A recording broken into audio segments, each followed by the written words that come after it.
so you can easily explain how one wine is different from the other. Bây giờ bạn ấy sẽ nói một số những cái điều cần phải chú ý khi mà nói chuyện với khách hàng về các cái loại rượu của Carbotta. Chỉ ngắn gọn thôi, mỗi một loại rượu khoảng vài từ là mình đã có thể trao đổi với khách hàng. If I'm not mistaken, you have only 2 white wines, right? Chúng ta có hai loại vang trắng ở nhà White Plaza. For me, right? Yeah, yeah. The first one is Lipoche, which you tried. Đầu tiên là Le Poche. And the second one is a very, very concentrated white wine, like Il Priore. It's a 15% alcohol. Cái loại thứ hai 15% độ cồn, rất là đậm đà. Đó là La Calaya. La Calaya. Okay, it's made as an experiment. This is our version, our fantasy about imagination of a white Amarone. Sorry. It's our idea of a white Amarone. Very long appassimento, very concentrated, yet easy to drink. A lot of flavor. Cái này là lấy ý tưởng từ cái chai vang trắng Amarone. Of course, Amarone cannot be white, but this is our imagination of if it was allowed, this is how it would look like. Amarone thì không có vang trắng, nhưng mà đây là cái mà nhà Carbotta đã sáng tạo ra và họ lấy cái ý tưởng là kết hợp giữa vang trắng với cả là Amarone. So very rich and concentrated, and what I like about it is that when you drink it, it has a very nice texture, you know, texture. It's like oil. It's like oil in the mouth. This feeling. You just want to roll it around in your tongue. You know, like olive oil, because it's so concentrated and dense. Khi mà mình uống cái chai này thì mình sẽ cảm thấy cái độ đậm đà của cái chai rượu này nó giống như là nó mơn trớn cái lưỡi của mình sau khi mình uống xong. Okay, another. Let me go 3 basic wines. It's one is Cabernet, the other one is Merlot, and the third one is Rubicondo that we just tried. Có 3 cái loại rượu mà chúng ta sẽ cùng nhau nói qua. 3 basic wines. 3 cái loại cơ bản nhất. Cabernet, Cabernet, which is 100% Cabernet Sauvignon grade. là từ cái giống nho Cabernet Sauvignon 100%. Then there is Merlot, which is 100% Merlot grade. Sorry, can you repeat? Merlot. Merlot. Merlot. Cái loại thứ hai là Merlot. Merlot. So 100% Merlot. And the third one is Rubicondo. This Và wine cái we loại thứ drank ba at the là beginning. Rubicondo. It's half of it, 50% is Corvina, the other half is Merlot. 50% là Merlot và 50% là Corvina.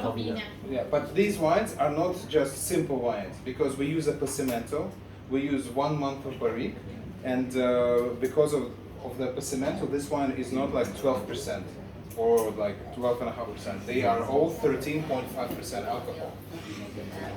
Because with the Passimento you get more sugar, so you make a more like stronger dry wine. Và cái loại này thì nó không giống như cái loại thông thường mà nó đã có 1 tháng ở trong những cái thùng chứa, và thông thường thì nó chỉ là 12 đến 12,5 độ thôi, nhưng mà cái loại này thì nó sẽ được nâng lên 13,5 độ nhờ cái công thức riêng của nhà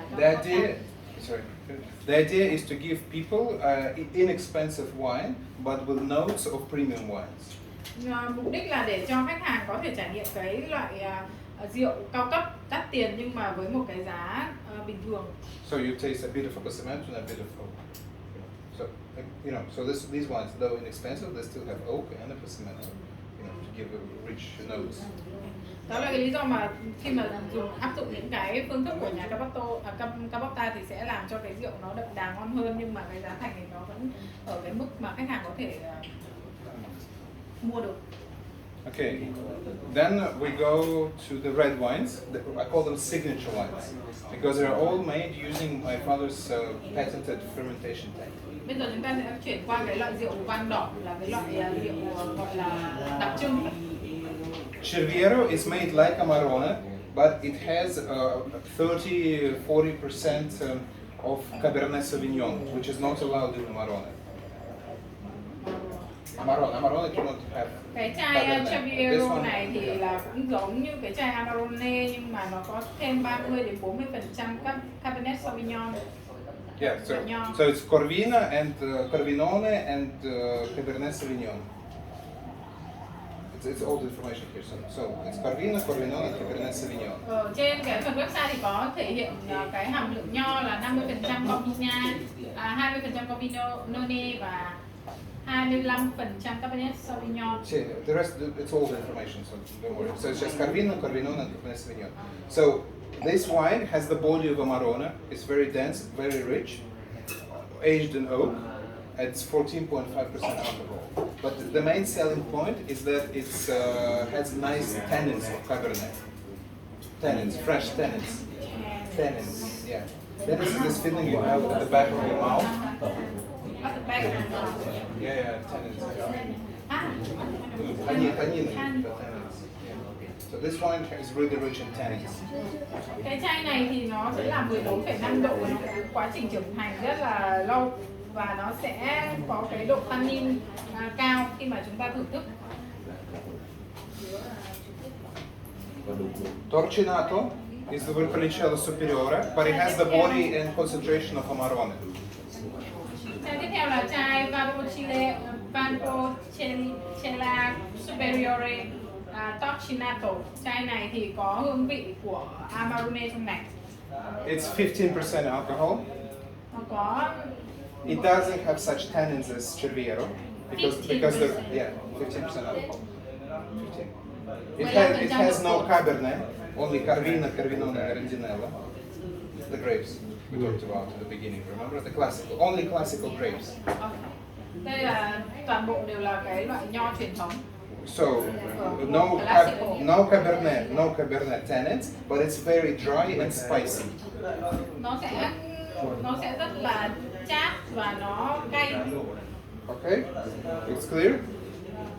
Okay, and next is Costa Rossa.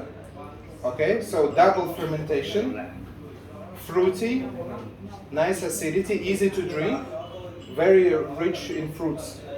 Okay. Cái chai tiếp theo là Costa Rossa. Chai này là chai mà lên men 2 lần và nó sẽ có cái vị hoa quả rất là mạnh và rất là dễ uống. Yes, it's ripasso. So Cerviero is tannins. Cerviero thì là sẽ có cái độ tannin cao. Torcinato dry and spicy. Torcinato thì là sẽ chát và cay. Costa Rossa fruity, easy to drink. Costa Rossa thì sẽ có vị hoa quả mạnh và dễ uống. And because of nice acidity, it's very fresh. Fresh to drink, you know, like lemonade, because of the acidity. Okay, this one. Bởi vì là cái hàm lượng axit nó cao cho nên là rất dễ để uống. So if, for example, customer walks into your shop and says, I want a rich wine with lots of tannins, which one do you give? Cerviero. Yeah, but ask them, you know. Yeah, sorry. Tức là khi mà khách hàng mà bước vào cửa hàng của chúng ta và hỏi là tôi muốn một loại rượu có độ tannin cao thì các bạn sẽ chọn cái rượu nào để tư vấn cho khách hàng trong số các cái chai vừa rồi? Chai cuối cùng là Cerviero, okay? Cerviero là chai đầu tiên, chai có độ tannin cao.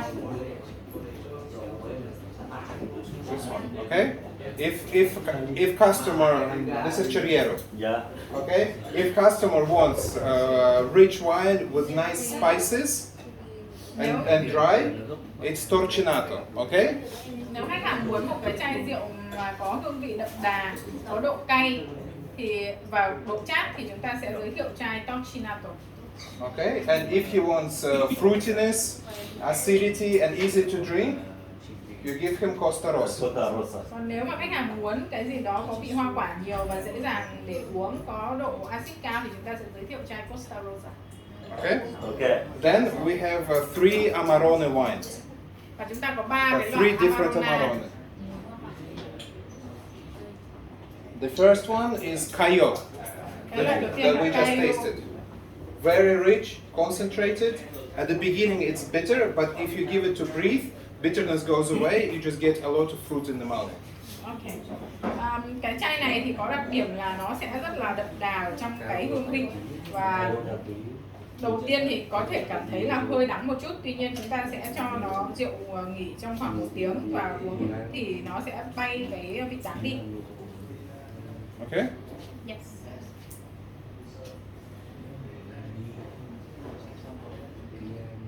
Another one is Prometeo. Và tiếp theo là Prometeo. Prometeo is dry and spicy like Torcinato, but much more concentrated because it's Amarone. So again, dry and spicy. Cái chai tiếp theo là chai Prometeo, thì chai này sẽ giống như chai Torcinato nhưng mà nó mạnh hơn bởi vì nó là dòng Amarone. This is our driest wine. Đây là cái dòng vang chát nhất của nhà Cabotta. Okay, this wine also has no added sulfites. It's a conservative that used in wine. Sulfites. Yeah. So no added conservatives. So it ages very fast. Okay. Tức là cái chai này thì khi uống thì nó sẽ không có dư vị nhiều mà nó sẽ kết thúc rất là nhanh.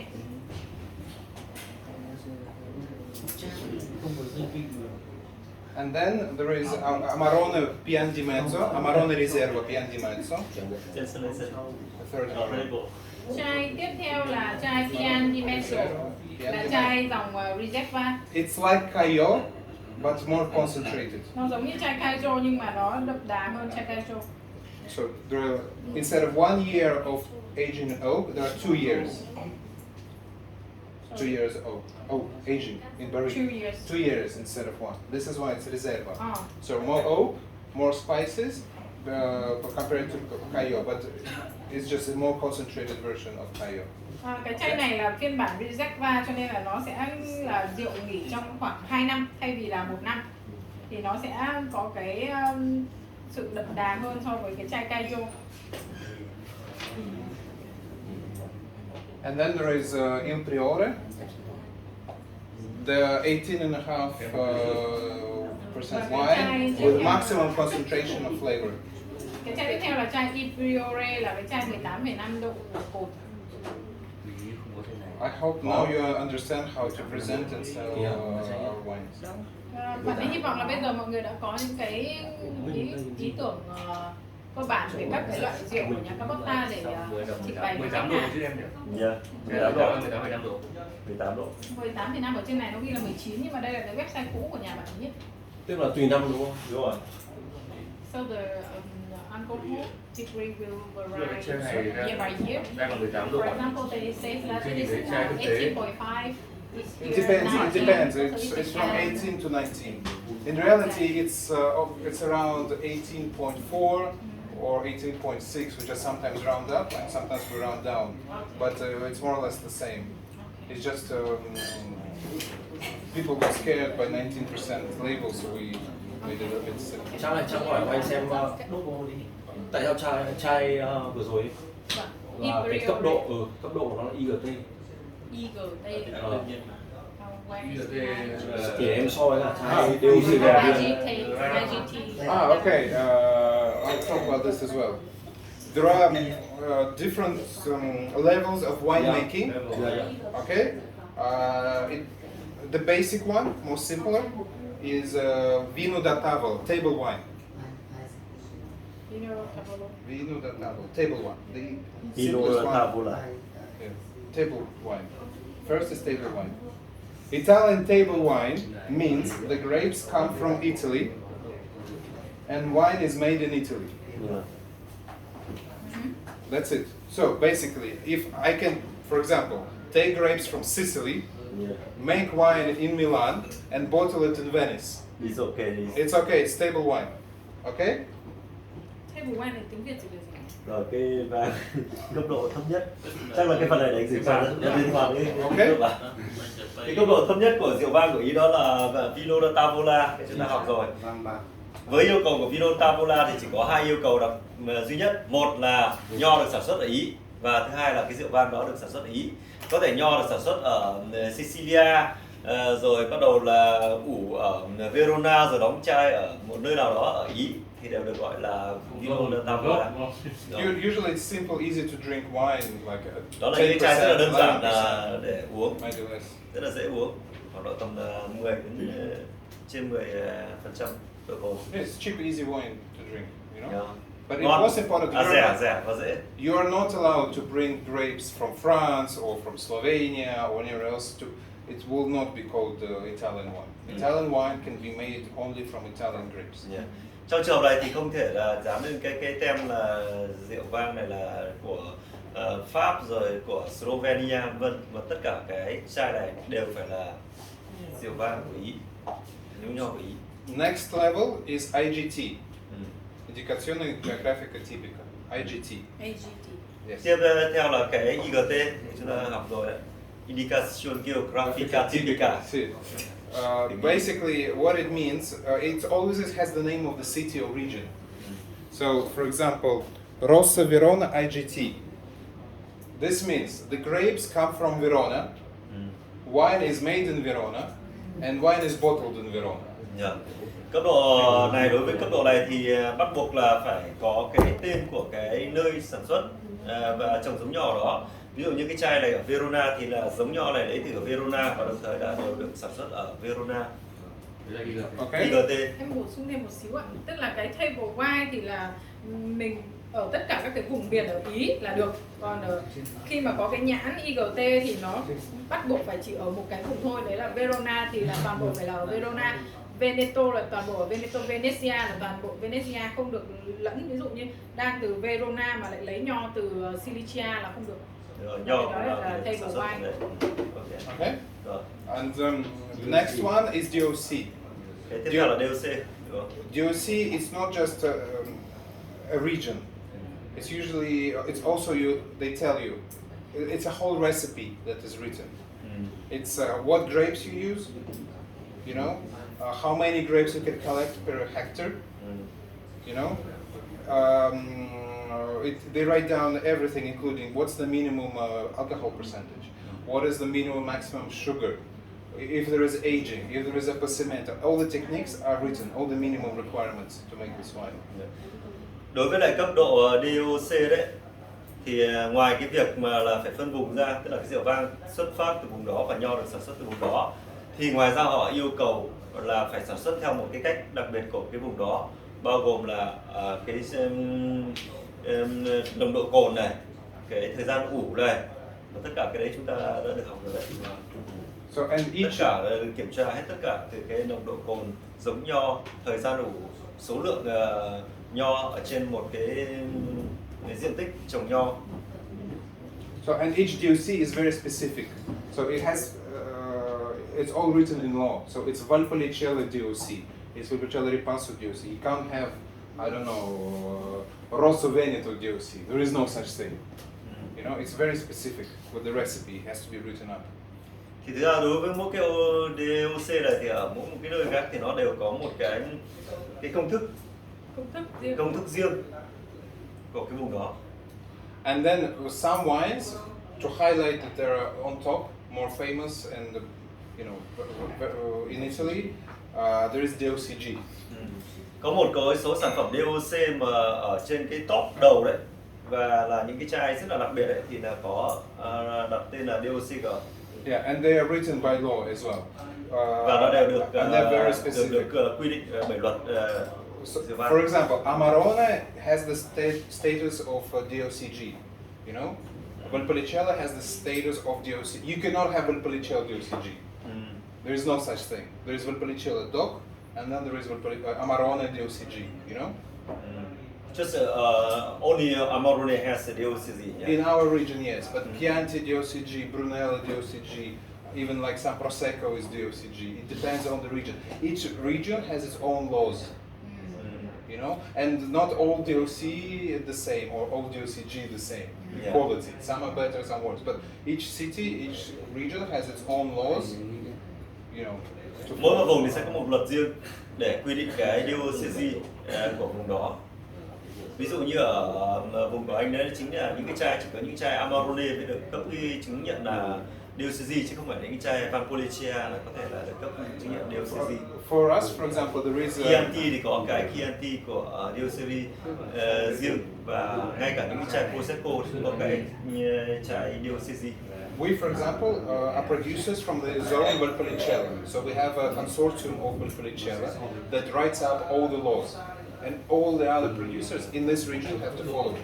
This means that, for example, Amarone DOCG is made certain way, but other regions are not allowed to make Amarone DOCG. Ok. Và mỗi một cái công thức của vùng đó chỉ được áp dụng cho vùng đó. Ví dụ như công thức mà sản xuất Amarone của cái vùng Valpolicella này sẽ được áp dụng cho Valpolicella để sản xuất DOCG. Và cái cùng với công thức này đến cái vùng khác thì lại không được được công nhận là DOCG. Đúng không nhỉ? Các vùng khác không được sản xuất lại theo cái công thức đấy. Theo công thức đấy. Và cả sản xuất theo công thức đấy thì cũng không được gọi là DOCG. Basically, consortium writes the laws, so from every producer knows what's the difference between Valpolicella and Ripasso and the Amarone. They write it all down, and you have to follow it by law. And they have controls. They send inspections. Ok. Tất cả những thông tin này đều được viết ở trên cái chai này, và đấy là cái thông tin là phải được cấp chứng nhận, phải được quy định của vùng đó để viết, chứ không phải là anh thích viết gì đều được cả. But these are minimum standards. These are minimum standards. So if you want to make it better, you're allowed. So, for example, we make Valpolicella DOC with appassimento. It's not forbidden, but it's not required. So they tell us just make it from fresh grapes, but we'll make it with appassimento. It's okay. We're not breaking any laws. Ok. Because we làm tốt hơn thì được phép, nhưng không để làm được tệ hơn cả. Ví dụ như những cái chai sản xuất của nhà anh ấy có tất cả cái chai mà không phải yêu cầu appassimento, nhưng mà mình có thể làm appassimento tức là tốt hơn thì có thể được, nhưng không thể làm được thấp hơn cái quy định đấy. But for Amarone, it's written by law, only appassimento grapes. So if we decide to make Amarone without appassimento, we are not allowed to call it Amarone. Ok. Như riêng đối với cái Amarone thì phải theo chặt chẽ cái luật này, và tất cả cái Amarone đều được sản xuất từ theo appassimento. Còn nếu không sản xuất appassimento thì không được viết là Amarone. Also, it is very important to understand that DOC doesn't mean wine is better than IGT. It only means that with IGT you have more room to create something new because there is less control. Theo cái luật này thì không có nghĩa là IGT là những cái chai rượu vang là tệ hơn cái DOC hoặc DOCG, mà IGT thì người ta có nhiều không gian hơn để sáng tạo cho cái rượu vang đấy hơn. For example, we decided to make an Amarone style wine, but yeah, but when you talk, they listen better. Yeah, he's the boss. So basically, if for example we wanted to make Amarone with Cabernet Sauvignon, which is not allowed, the wine becomes not Amarone DOCG. It becomes Rosso Veneto IGT. Okay. But it doesn't mean it's worse than Amarone or than Valpolicella. It's just new.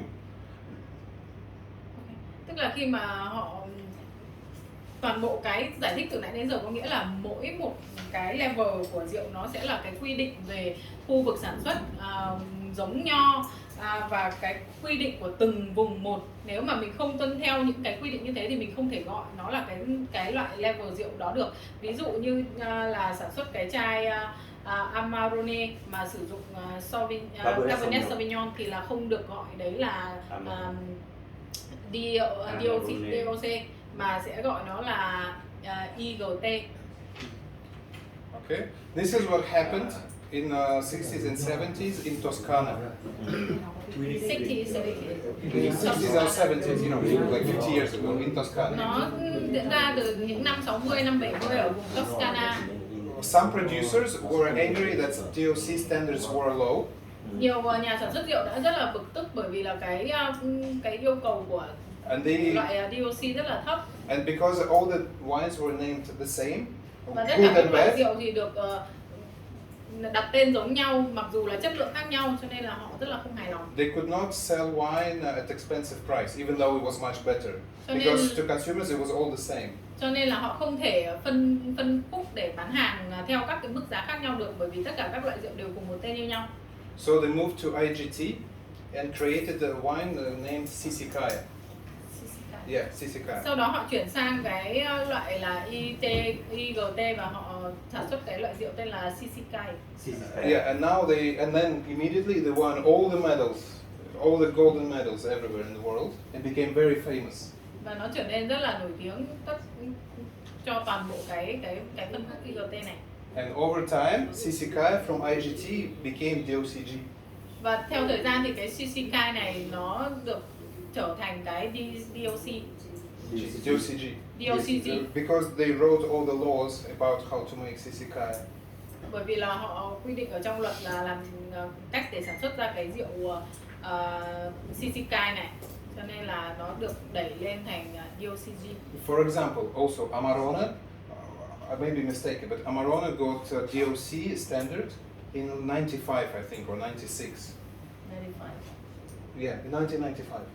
Again, just recently, like 20 years, no, Okay, 25 years ago, Amarone thì- Amarone moved from IGT to DOC. Vào năm 1995 đến 1996 thì đó thì Amarone được chuyển từ IGT lên DOC. But and in 2010, Amarone became DOCG. Và đến năm 2010 thì Amarone được chuyển lên DOCG. So if you find a bottle of Amarone 2001, for example, it will be DOC, not DOCG. Cho nên là nếu như mà mình có một cái chai rượu là Amarone vào năm 2001 thì nó sẽ là DOC thôi chứ không phải là DOCG, bởi vì tận 2010 nó mới được chuyển sang là DOCG. Because laws changed in Bởi vì 2010. là cái luật nó thay đổi từ năm 2010. Do you have any questions? Mọi người có câu hỏi gì không ạ? Cho em hỏi giúp chị một cái là cái Sisikai của Amarone nó có tương tự như cái Superiore.